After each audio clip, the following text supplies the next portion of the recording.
the magnitude of the statements is enough to amount to charges of insubordination.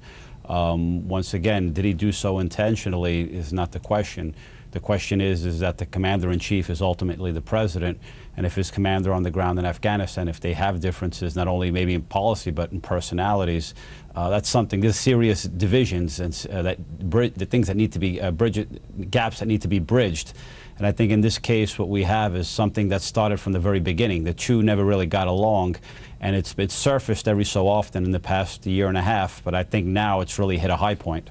And it's not just about character, personality differences, is it? I mean, I think from what he was saying in that piece, he was very angry about the delay in terms of what he suggested in terms of troop surge as being the correct strategy for Afghanistan.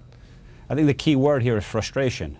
I think General McChrystal, particularly during those 3 months from September 2009 to December 2009, was a period of time when he was hoping that the process would be much quicker, much more accelerated, and didn't expect the White House to drag on, to have a policy debate or a reconsideration of strategy drag on for another 3 months. So I think what we have here is something that it's been like sort of a public secret, you could call it. For months, people have known, not only in policy circles, even amongst journalists, that there were serious differences. Why General McChrystal gave this interview or allowed an individual to travel with in a circle still remains a question, a serious question to be asked. But once again, this presents difficulties for the operation on the ground. This is a minute of challenge. The new offensive might be beginning in Kandahar soon.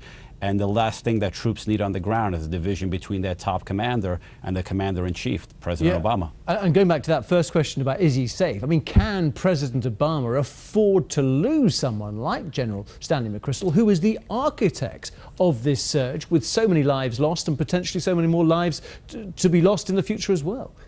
It would be severely counterproductive at this stage after all the resources that have been invested in developing this strategy over the past year.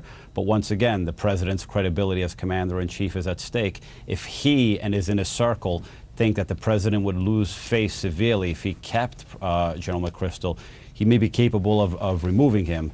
Another option may be was whereby after that conversation in Washington, that face-to-face meeting, General McChrystal will come out and give a serious apology, allowing the president to save face. Michael Piccinzino, thank you very much for speaking to Thank you. us. We must catch up with some weather, and Peter Gibson